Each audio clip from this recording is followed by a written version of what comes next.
Visgrūtākais, lai sāktu skriet, ir uzvilkt ķēdes, vai ne? Un tad, ja uzvelk ķēdes, tālāk jau nav ne augsts, ne slapjš, ne vējains, un vēl vairāk tu nedrīkst ar citu ķermeni spēlēties. Proti, trenēt, ietekmēt, dot padomus, ja tu tiešām droši nepārzini to jautājumu. Bet tikai nevajag teikt, hei, es ap citu jaunībā biju, tā teikt, Pampāļu ciema čempions tur zābaku mešanas sacensībās. Un tagad es tad mierīgi varu arī veterānu vieglatlētikā startēt.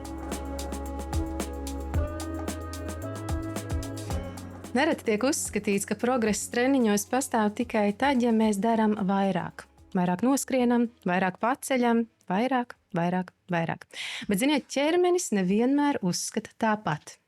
Šodien mēs parunāsim par sporta fizioloģiju, jeb zinātni, kas palīdz izprast, kāpēc mazāk tomēr ir vairāk, kāpēc progress apstājas un kā attiecīgi arī nenodarīt pašam sev pāri. Un šodien pie mums ļoti zinošs, brīnišķīgs viesis. Pasniedzēja Līga Plakana, Latvijas Universitātes profesors, sporta fizioloģi, kas palīdz topošajiem treneriem sporta izglītības aģentūrā saprast, kas tad īsti notiek treniņa laikā, un arī pēc tā par to, kāpēc mazāk var būt vairāk, un vairāk nevienmēr ir labāk. Līga pati ir piedzīvojusi ekstrēmu slodzi gan Monblāna ultramaratonā, gan 8000 metru virsotnēs Himalajos. Tāpēc var salikt teoriju kopā ar pieredzi ļoti augstā līmenī, un te nu jāsaka, burtiskā nozīmē. Līga, sveika! Labrīt! Pareizi visu izstāstīju. Nevaru noliegt. Nevarat noliegt. Jā. Līgai sarunā pievienosies arī sporta izglītības aģentūras vadītājs Kaspars Zvaigzne. Kaspar, labrīt! Labrīt! Sporta fizioloģija zinātne, kas man personīgi kā fitnesa trenerim mācoties sporta izglītības aģentūrā, nebūtu nešķita tas vieglākais mācību priekšmets. Bet, Līga, ja jums būtu jāraksturo šī lielā zinātne vienā vārdā, labi, divos, kāds vai kādi tie būtu? Kā tas funkcionē? Kā tas funkcionē? Ļoti labi. Un tas var būt ļoti daudz, kas patiesībā. Jā, un dažādos līmeņos. Galu galā, lai saprastu, kā kopums, tā kā organisms kopā funkcionē, tomēr jāsaprot pirms tam atsevišķas tā detaļas, un tagad saproti detaļas, vai pat jāsāk varbūt reizēm no vienas šūnas, vai pat vēl sīkāk šūnu struktūru, bet to mēs sporta izglītības aģentūrā tik traki nenokaujam savus topošos trenerus, bet tad tā kopā, un tad tā saziņa starp šūnām, starp audiem, starp orgāniem, starp sistēmām, tad ir tā organisma kopējā funkcionēšana.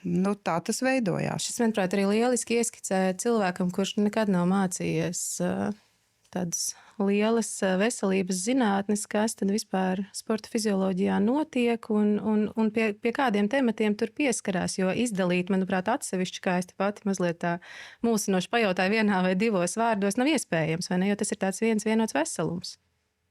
Jā, tas ir sarežģīti. Varbūt fizioloģija nav tas vienkāršākais jautājums vai priekšmets, bet droši vien jau nav arī tas sarežģītākais. Es, piemēram, zinu daudz sarežģītākas lietas, no kurām es neko nesaprotu, un vēlme to izzināt, tā teikt, nav nodzisusi.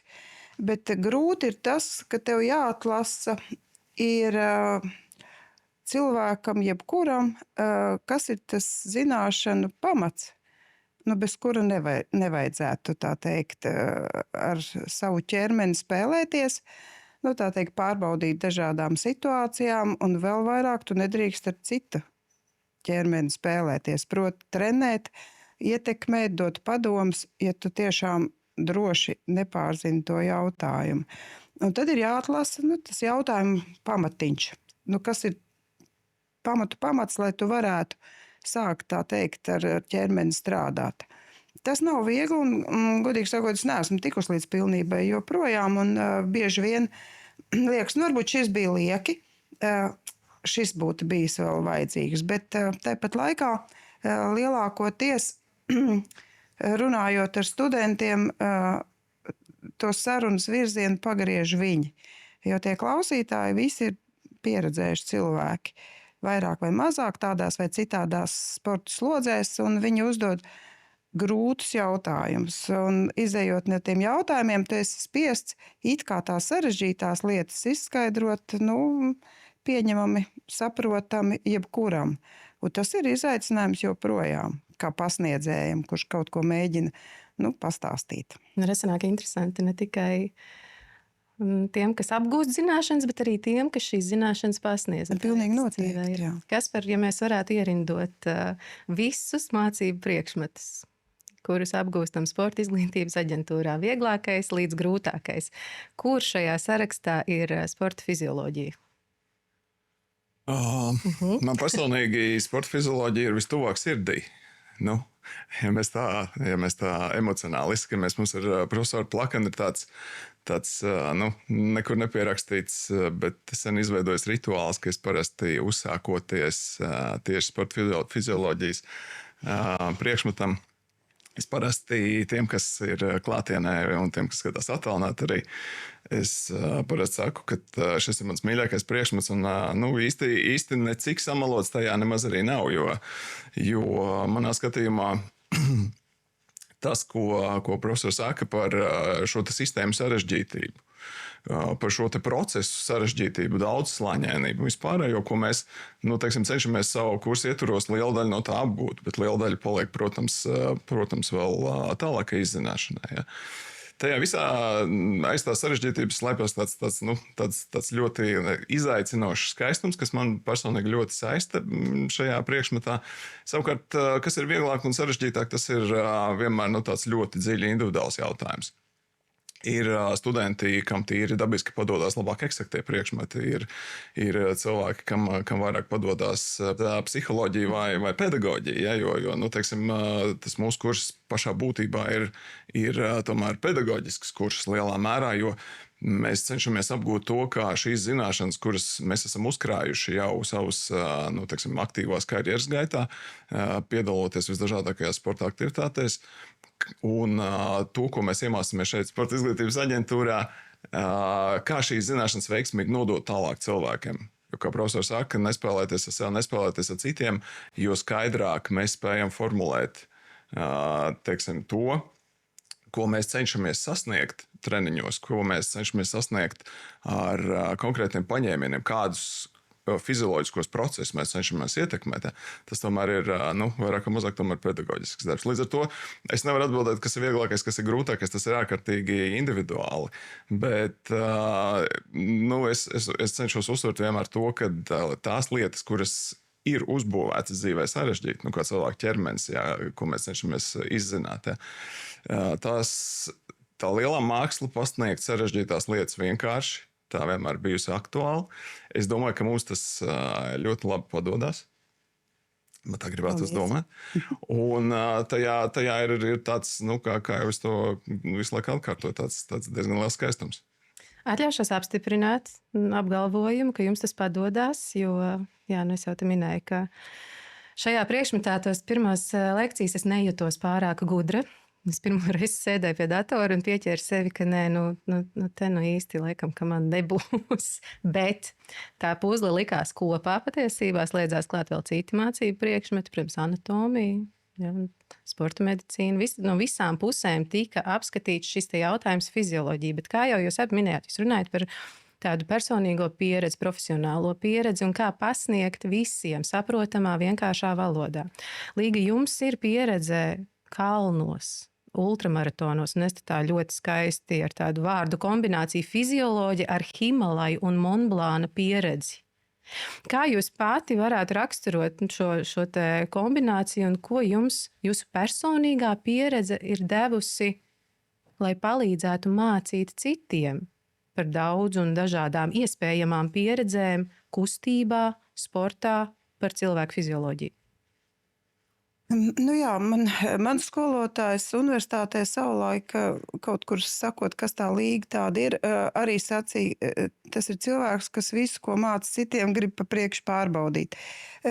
Tas būtu mazliet pārspīlēti, bet mācot citus, es nezinu, vai tas ir labs stils, kaut kur pedagoģijā specializējušies, teiks, ka tas nav droši vien diez cik labi, bet sporta fizioloģijā reizēm es nekautrējos savu uzkāpšanu uz grābekļa vai paklupšanu kādā situācijā, neskatoties uz to, ka it kā man to vajadzēja zināt teorētiski.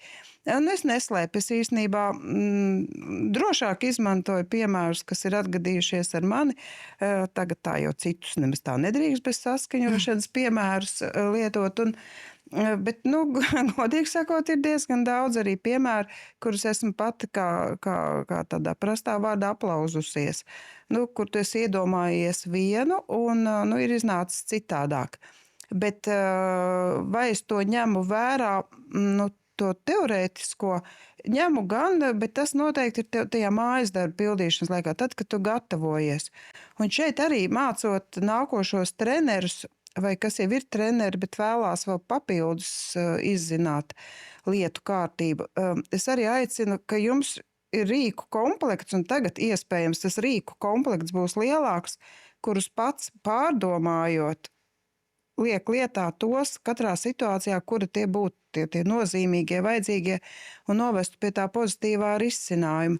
Tas nenozīmē, ka nekad neviens vairs nekļūdīsies, bet es nevaru pateikt recepti katrai situācijai, katrai slodzē, klimatiskiem apstākļiem, augstumam virs jūras līmeņa.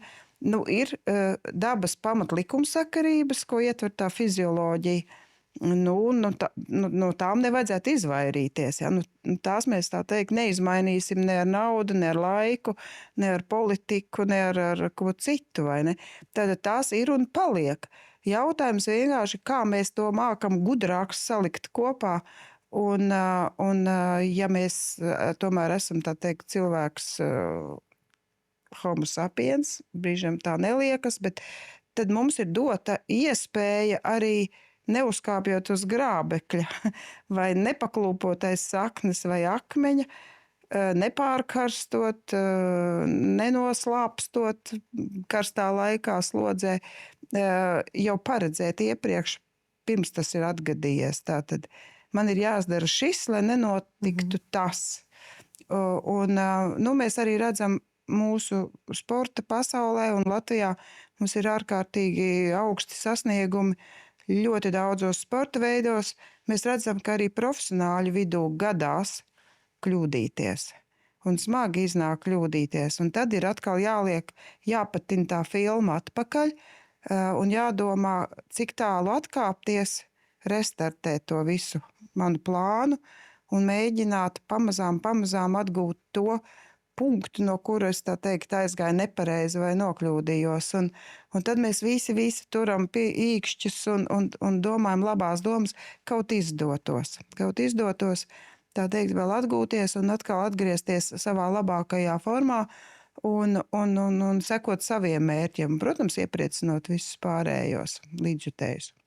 Es teikšu, ka patiesībā tie piemēri iz dzīves un tās praktiskās kaut kādas kļūdas, kas ir bijušas jau jūsu pieredzē vai jums zināmu profesionāļu pieredzē, ļoti palīdzēja mācību procesā, jo es uzskatu, ka daudz cilvēku ir tādi, kuri skatās, uzreiz tāds piemērs, šeit tas saliekās kopā, šeit šīs tēmas savēlkās, izprast dziļāk, izprast vairāk.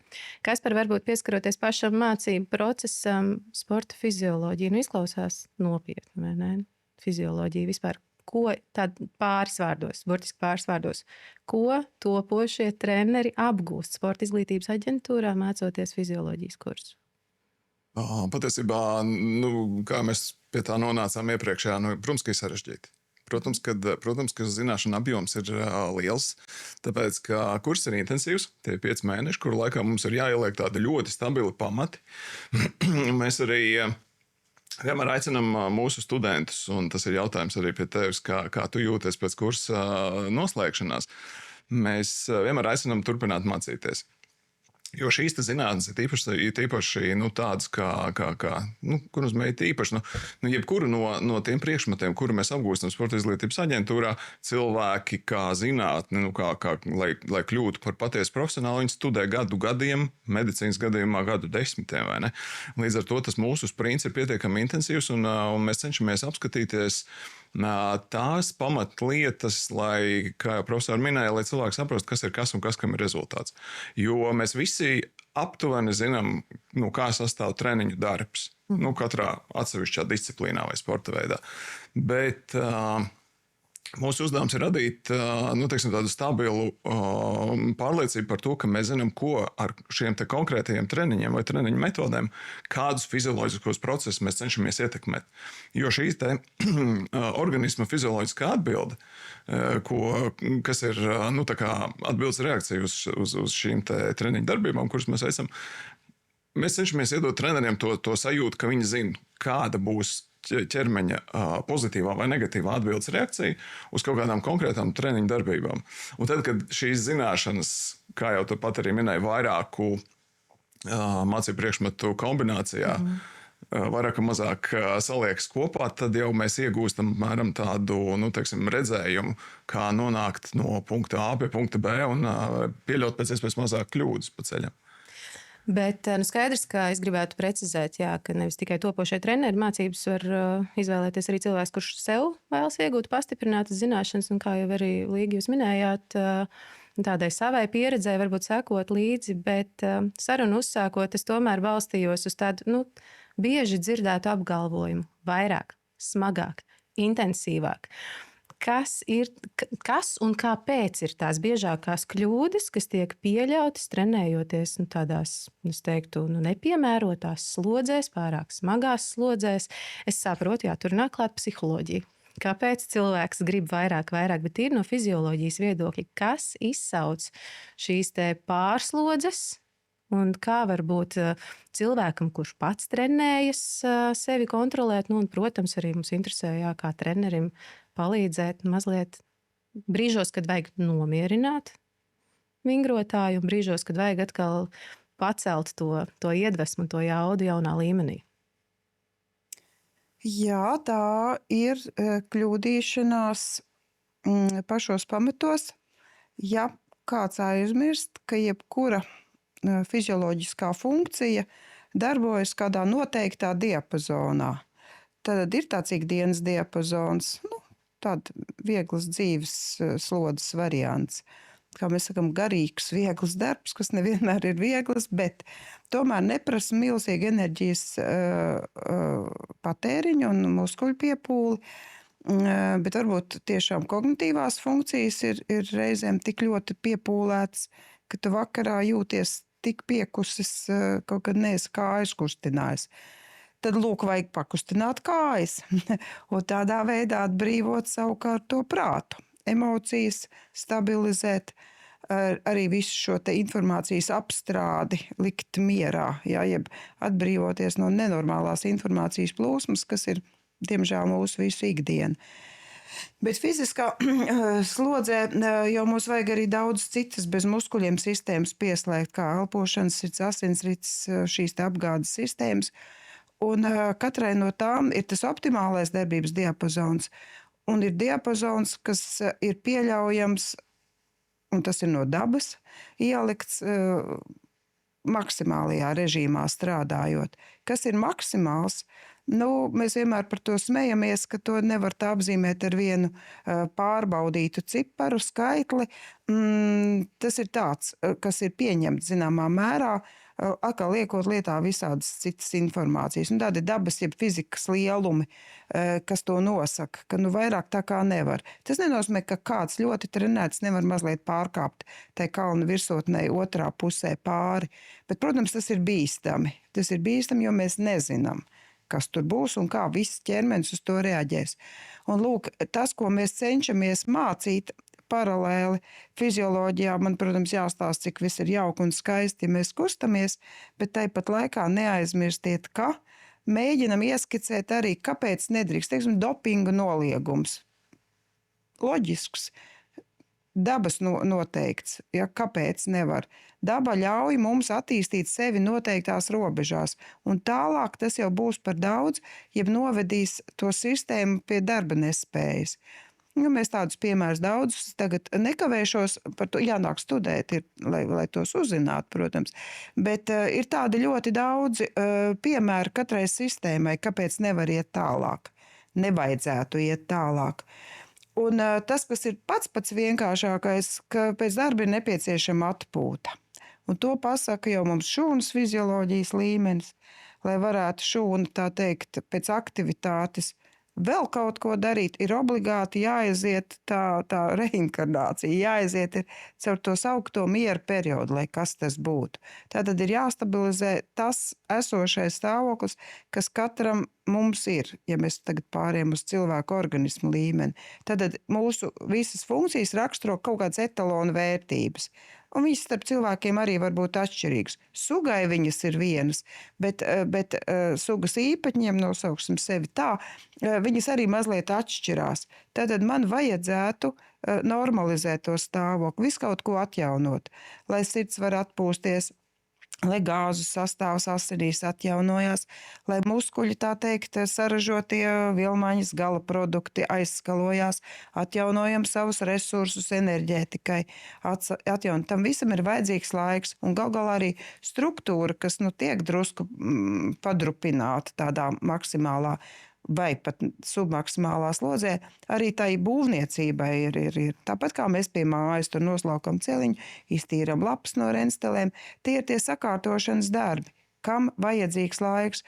Un cilvēka tā muļķīgā pieeja ir, un cilvēciski to var saprast, ka dzīve noteikti skrien ātrāk kā pirms 50 un 100 gadiem, un tagad kāpēc mēs gribam tajā pat laikā paspēt daudz vairāk. Un tad mēs saspiežam to savam ķermenim atvēlēto laiku, saspiežam tik ļoti, ka mēs aizmirstam, ka ķermenis prasa arī to otro daļu, to atjaunošanu, to sakārtošanas darbu. Un tā mēs visu laiku strādājam jau kaut kur uz nevis tās bāzes līnijas, bet bišķiņ augstāk. Un kamēr spiežam no sevis laukā, protams, es brīnos, ka psiholoģija to ļauj, jo cilvēks pēc būtības jau ir slings. Ja ir grūti, tad viņš sāk pārlikt, vai man to vajag, kāpēc man to vajag, vai man par to kaut kas būs. Un tomēr, acīm redzot, tie psiholoģiskie izaicinājumi, tādi pašvērtējums varbūt citu novērtējums, tie baigi svarīgs faktors, un cilvēki virzās uz augšu, nepaskatoties, ka patiesībā viņš visu laiku jau ir sāk ne no jūras līmeņa, bet no kaut kurienes citurienes, kas patiesībā vienā mirklī saka, visu, tu esi savu iztērējis, draugs.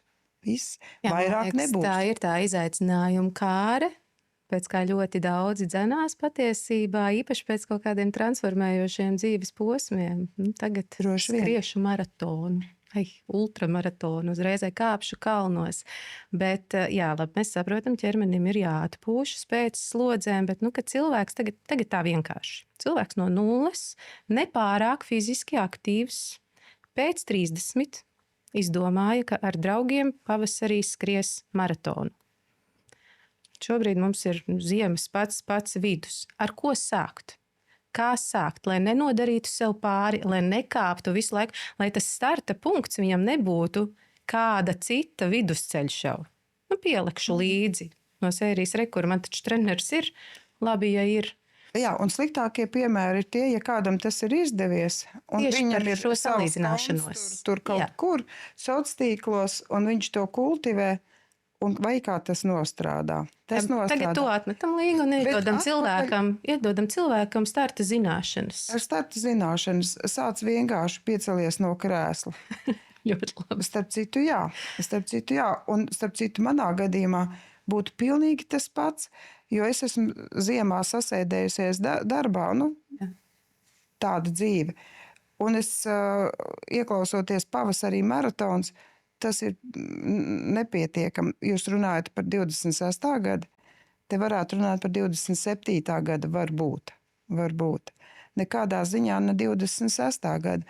Un te ir jāpārliecina, ka nav cilvēks vērtīgs, veselīgs, skaists, tīkams, iedvesmojošs pārējiem, ja viņš ir noskaies maratonu, es atvainojos. Jā.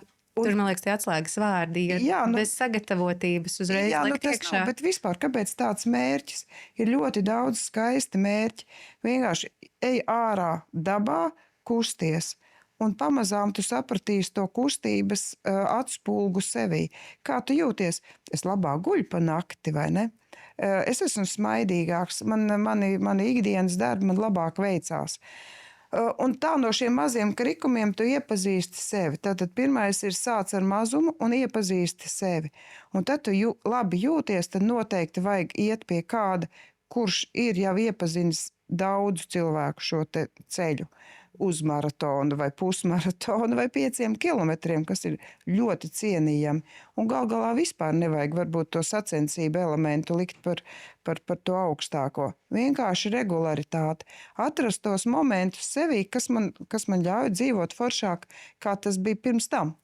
Un pie tiem pieturēties. Bet ja jau ir sportiski mērķi, proti sacensība elements, ļoti bieži tas sacenšoties, tas otra plecs ir tas, kas man var izraut no tās manas sportiskās komforta zonas, kas ir jau labi, tas man dzen mazliet pielikt, bet lai nebūtu par daudz, un tad grūti atnākt atpakaļ tajā stabilajā, labajā līmenī.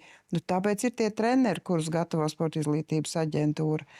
Tāpēc ir tās zināšanas, kuras jāsaliek kopā, ja tu pats vēl visu nespēj to laukumu pārskatīt un ņemt vērā. Tad vienmēr jāatcerās pirmkārt sākt ar mazumiņu un atcerēties, ka rezultāts nebūs rīt no rīta. Un nebūs arī svētdien. Un varbūt nebūs arī 1. janvārī vai 30, es nezinu, cik dienas ir janvārī, laikam 31. Nebūs.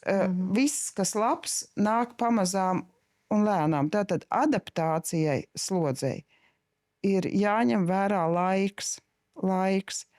Un īstenībā mēs esam ar kolēģiem diskutējuši, kur tu vari ātrāk sasniegt rezultātu spēka rādītājos vai izturības rādītājos. Īstenībā muskuļu masu pieaudzēt un proporcionāli spēku attīstīt, to var ātrāk izdarīt. Tādu rezultātu varētu ātrāk, bet arī ne rīt un svētdien vai 1. janvārī. Bet arī ir tam pamazām tas laiks. Tur ir tik daudz, kas tajā muskulī notiek, lai varētu. Tai skaitā arī pēc katras saspringšanas arī atslābšana. Ja tā atslābšana nepilnīga, tad kāda būs nākošā? Varbūt būs kāda šķiedru plīsuma. Un tā tālāk un tā tālāk. Tad jebkurā pakāpenība, arī spēka pretestības slodzēs pakāpenība ir jāņem vērā.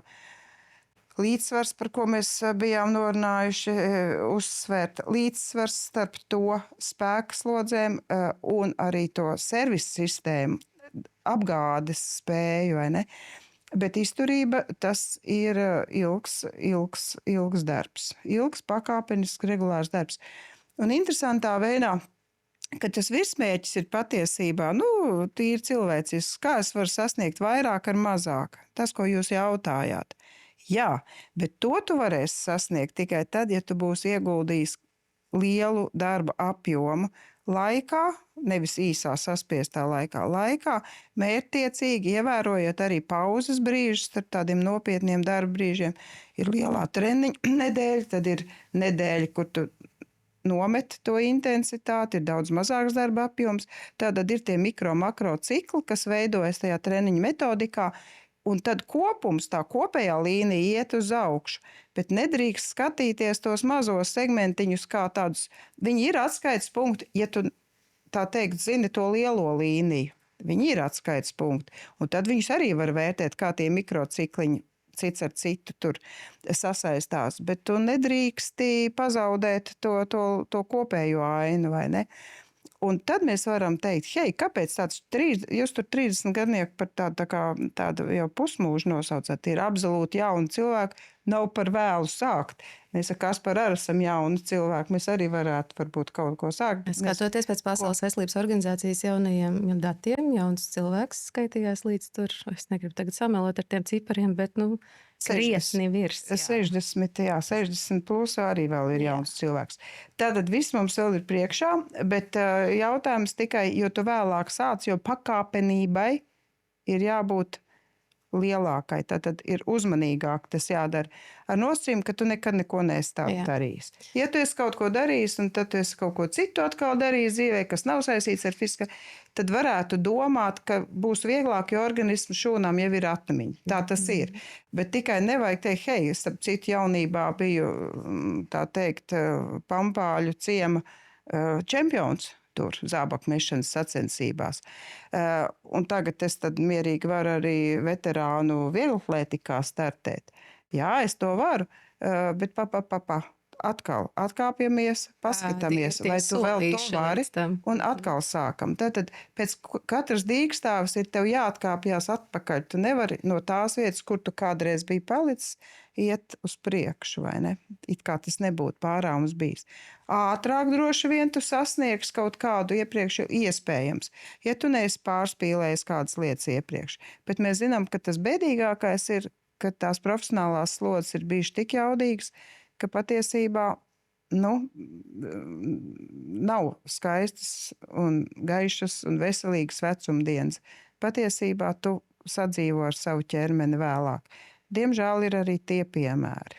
Tāpēc būtu tas gudrības elements tur jāiekļauj. Man liekas, ka ļoti daudz mēs jūsu stāstījumā jau dzirdējām šo te līdzsvaru, un arī pati pieminējāt tādā tiešā tekstā, kas, manuprāt, ir ārkārtīgi svarīgi, šķiet pašsaprotami, bet dažreiz ir jāatgādina cilvēkam, ka bez atpūtas, bez samērīgām slodzēm nekāda lielā māksla tur galā nebūs. Un liels prieks, ka minējāt arī piemēru par čempionu zābaku mešanā. Šie ir tie piemēri, ko arī Līga ļoti daudz min savās lekcijās, kas ir ārkārtīgi aizraujoši patiesībā, bet tos mēs atstāsim skolas saturam. Kasper, varbūt ir dzirdēts no absolventiem, kas ir bijuši tādi brīži, kas ar tādi mīti skaidrs, jā, mēs jau tur atkārtot uzsvērām, ka nav tas vieglākais priekšmets, bet pēc tam tādi atklāsmes mirkļi, ko jūs esat dzirdējuši no studentiem tieši saistībā ar sporta fizioloģiju, kad savēlkās kopā vairākas lietas. Kā es minēju, tas mirklis, kas savalkās kopā, nav visiem,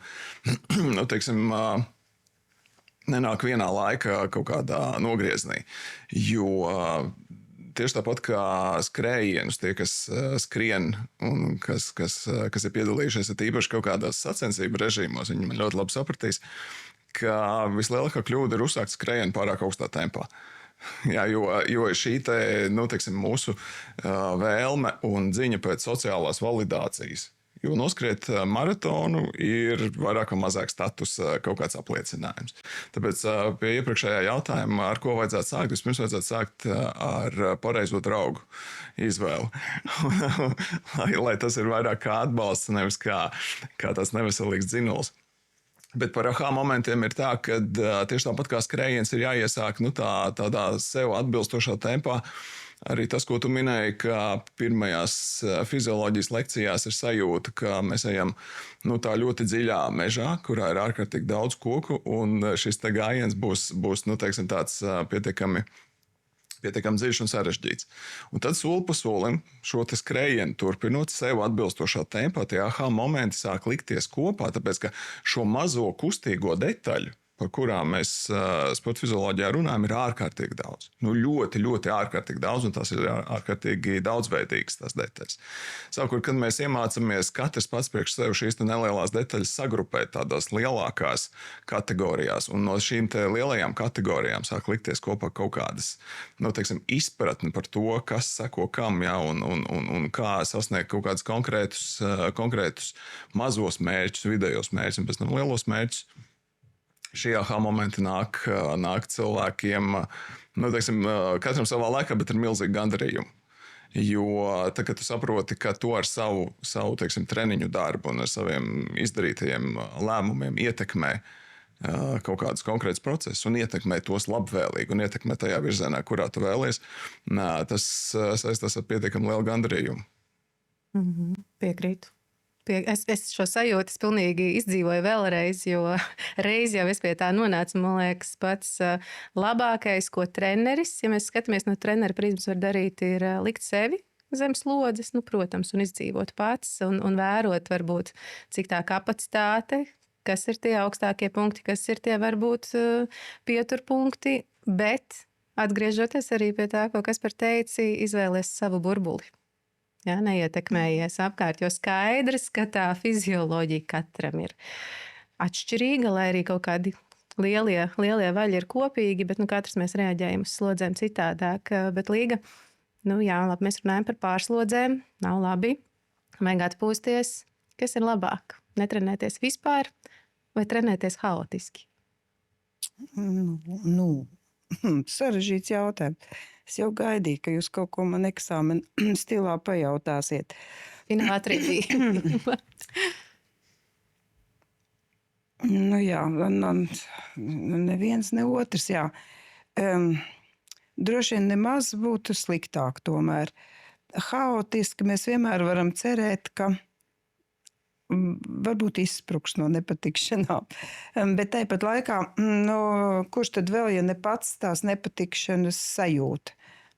Kaut ko tur muskuļu sāpes locītā, vai es nezinu, varbūt sāpes, jeb pastiprināts nogurums pēc šāda te darba režīma. Tad, paldies Dievam, ir kāds arī atbildīgs mūsu organismā par to, kas mums tādas ceļa zīmes it kā tur tā kā uzrāda. Jautājums, vai es viņam skatos un ievēroju, tad viņš tā skaļāk atgādinās par to, ka kaut kas nav lāgā, vai ne?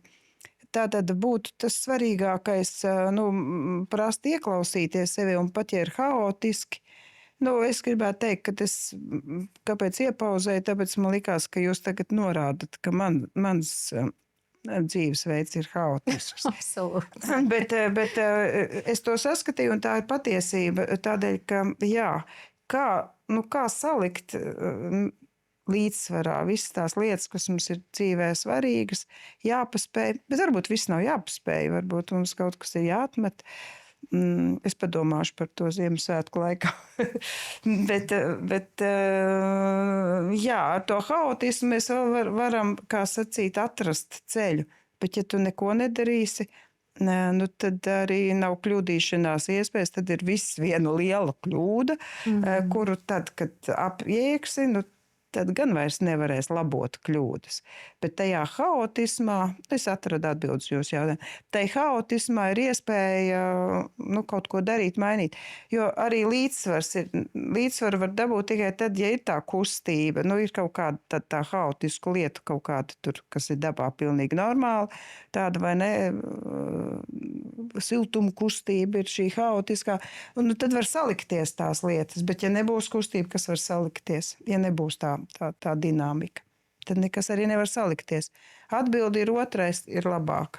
Bet patiesībā pieredzē jau arī veidojas kaut kādas zināšanas. Tieši tā. Tad attiecīgi uz tā pamata nākotnē var pieņemt kādus lēmumus, kaut ko darīt citādāk, vai arī ignorēt un attiecīgi tad rēķināties ar sekām. Un visgrūtāk ir tad, ja ir tas pārspīlējums, sevi noskaņot uz to tagad pauzi, ilgu pauzi. Ja? Tad, kad tu esi pieradis ņemties, un ir viss kaut kas, un tagad tev liekas, tagad kurš, tagad miers. Oi, cik tas ir grūti. Tas ir ļoti grūti. Bet tad arī, droši vien ir vajadzīgs īstais draugs un īstie atbalstītāji, kas pārliecina par to, ka tagad tas ir jāieņem, tas stāvoklis, un varbūt ir jādara kaut kas cits, kas arī tev var iedvesmot. Nē, man nekas cits neko. Nē, ja tā nav, tad man nekā nav. Tad ir jāatrod, kad ir jau arī kaut kas cits savā dzīvē, kā sevi attīstīt, kaut vai aiziet un pamācīties kaut ko, izglītot sevi citā jomā vai šajā un dziļāk. Un tad tu būsi atguvies, jeb nonācis tajā punktā, kur tu nomaldījies, lai turpinātu to maršrutu, to ceļu. Tas būtu tas svarīgākais un saprast, ka arī tādiem brīžiem visticamāk būs būt. Tas varbūt skanēs ārkārtīgi ezotēriski no manas puses, bet man tā sajūta ir tāda, ka labāk pats sevi noliec uz mirkli mierā, pirms tevi noliek mierā uz kādu brīdi. Un Nu, jā, tā ir ķermenis, ir tāda sistēma, kuru, kā jau Kaspar arī tu minēji, mēs cenšamies izzināt. Varbūt vēl īsti pat ne līdz galam tas vispār ir izdevies, vai ne? Un tur ir vēl daudz, kur iet un daudz ko rakt. Līga piekrītoši māja ar galvu. Un jā, iedod sev arī to vietu, kur vienkārši pavērot, kādas ir tās atbildes reakcijas. Mēs tā gudrāk un varbūt arī vienkāršāk parunājām par sporta fizioloģiju, bet šobrīd es pieļauju, ka kāds mūs klausās un domā, ne, tas viss ir par sarežģītu. Medicīna, fizioloģija, es tur iekšā tā kā nelīdīšu. Mēs pusgadu laikā ļoti intensīvi apgūstam šo tēmu, pieskaramies kaut kādiem lieliem tematiem, aptuveni saprotam, bet kas būtu tie tā iedvesmas vārti, kā tomēr no šīs pedagoģijas puses turpināt izglītoties vairāk, rakt dziļāk, vai tā ir kaut kāda literatūra, vai tie ir podkāsti, vai tās ir kādas citas vērtīgas sarunas, meistarklases, personīgās pieredzes. Ko tu iesaki? Nu, pēc būtības jau viss no minētā. Visā tajā kaut kas ir. Patiesībā mēs darbojamies tādā sfērā, kur mēs šobrīd, teiksim, kā izglītības iestāde, mēs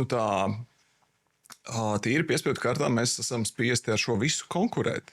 Jo šodien, teiksim, pie mūsu laikmeta informācijas pieejamības līmeņa ir iespējams apgūt ārkārtīgi daudz lietas. Tās, kas teiksim, gadus 10, 20, 50 atpakaļ bija tādam vidējam cilvēkam nesasniedzams. Tā informācija šobrīd ir te jau visur ik uz soļa. Tas, ar ko teiksim, mēs kā izglītības iestāde atšķiramies, mēs cenšamies iedot īsā, intensīvā laikā, bet tādu ļoti teiksim, pārbaudītu, drošu un uz pierādījumiem balstītu zinātniski, tātad balstītu informāciju. Un šajos 5 mēnešos cilvēki tas informācijas apsums, ko viņi saņem, viņi tam var pavisam droši uzticēties. Savukārt, veicot meklējumus tur plašajā interneta pasaulē un arī vērtīgās sarunās, kas ir nepieciešams, teiksim, jebkuram cilvēkam ir ik pa laikam vajadzīgs ar kādu gudru cilvēku aprunāties. Tas ir neizbēgami, bet tur ir jābūt ārkārtīgi lielai pašdisciplīnai. Un teiksim, šim te informācijas filtram jābūt ārkārtīgi labi noregulētam. Tāpēc, ka izkristalizēt pašam priekš sevis, kas ir patiesība un kas ir mazliet tālāk no patiesības visā tajā milzīgajā informācijas jūrā, nav vieglākais uzdevums. Bet, kā jau mēs to sarunā tam pieskārāmies, kļūdas ir jāpieļauj. Un, ja mēs neko nedarām, mēs kļūdas nepieļaujam, gan izglītojoties, gan sportojot. Ja? Līdz ar to, vai tu esi, kā latviski ir weekend warriors, sportā, vai tu esi weekend warriors izglītībā, vai kā tam līdzīgi. Ja šāds, ieliksim subtitros, ja šāds aicinājums ir sportot, aicinājums ir izglītoties, atliek tikai darīt, jo šodien iespējas tam ir visplašākās. Mēs ar savu kopīgo darbu arī cenšamies dot zināmu ieguldījumu. Man ļoti patīk, kā pirms sarunas Līga jūs teicāt, ka patiesībā tas kurs un tās tēmas jau ir kaut kādas lietas, kuras jūs esat izdomājis, ka jūs stāstīsiet, pasniegsiet, bet studentu jautājumi patiesībā ir tie, kas aizvirza šīs tēmas tālāk un tajā gultnē, kur nepieciešams, un varbūt tādi ceļa vārdi kādam, kas ir sācis mācīties. Un šobrīd tāpatās kā es savā laikā sēžu un saprotu, vai ir ļoti vēls, vai tiešām es neko nesaprotu. Varbūt ir kādi vienkārši iedvesmas vārdi, ko no sirds kā pasniedzējs. Varbūt ne tajā skolas, šobrīd Kaspars mums nedzird, pieņemsim, ne tajā skolas formātā, bet tādā sarunā ar, hei, tev viss izdosies. Noteikti tādēļ, ka pirmkārt, izziņas process taču ir ārkārtīgi aizraujošs, un vienmēr būs situācijas, kur tu apstājies, tagad no tā teikuma neviens vārds nebija man pazīstams. Bet kas ir mums tajā pamat izglītībā svarīgi, un to savukārt es gribētu teikt, kā akadēmiskas izglītības aizstāvis un pārstāvis, ka šajā sporta izglītības aģentūras formātā atnāk tāds cilvēks, kā es zināmā mērā piepe, un pasaku tādas detaļas, ko es atnācu praktiski iegūt atbildi uz jautājumu, kā man trenēties, lai noskrietu to maratonu. Bet mēs esam spiesti pateikt tagad stop un aiziesim uz tiem pamat akmeņiem. tādiem it kā teorētiskiem, bet tie ir jāpārunā, no kurienes rodas tā enerģija, jo klausoties tikai jau kaut kādu ielecot kaut kādā līmenī, kur ir saruna par kaut ko aptuveni apkārt, lai arī cik labi cilvēks to stāst un pieredz un viss. Tomēr mēs gribam atgriezties pie tie paša pamatiņa. Un tajā mirklī tā nejaukā sajūta, ko es neko nesaku, tas ir tik neinteresanti. Bet tas mums ir jānoliek. Un tad mēs varam sākt būvēt māju, to zināšanu māju, izpratni, liekam vēl klāt pieredzi, tad nāk treniņu metodika, tad nāk psiholoģija, tad nāk medicīna. Un tā māja tad uzbūvēs pamatīga un stabila. Bet ļoti bieži ir tā, ka pieņem kaut kādu citu pieredzes, bet īstenībā nezin, no kurienes tas rodās, jeb ir piemirsies. Varbūt tādas skolas laika patiesības, bet, es zinu, ka tajā mirklī viss ir dusmīgi, bet nākas to pateikt, tādas elementāras lietas. Un tad ejam tālāk. Un varbūt kādam, kurš liekas, es jau to zinu, jā, šitas labi, es biju piemirsis to. Un tad tu redzi, ka tas process un tie jautājumi un tās sejas un smaidi un tāds dzīvīgums īstenībā atgriežas. Varbūt sākumā ir tāda nolemtība. Un es aicinu iziet tam procesam cauri, jo katrs sākums jau nav vienkāršs, vai ne? Kā mēs smejamies, ka visgrūtākais, lai sāktu skriet, ir uzvilkt kedes, vai ne? Un tad, ja uzvelk kedes, tālāk jau nav ne augsts, ne slapjš, ne vējains. Un gandarījums sajūta pēc tam. Un pēc tam. Jā. Es jums teikšu tā, es šajā sarunā piedzīvoju pati vairākus brīžus un būtu gribējusi, kaut mums šī saruna būtu notikusi tajā brīdī, kad es stipri apšaubīju savas spējas vispār kļūt par sporta treneri. Tieši no fizioloģijas viedokļa. Paldies jums abiem, manuprāt, ārkārtīgi vērtīga saruna, bet arī ļoti patiesa.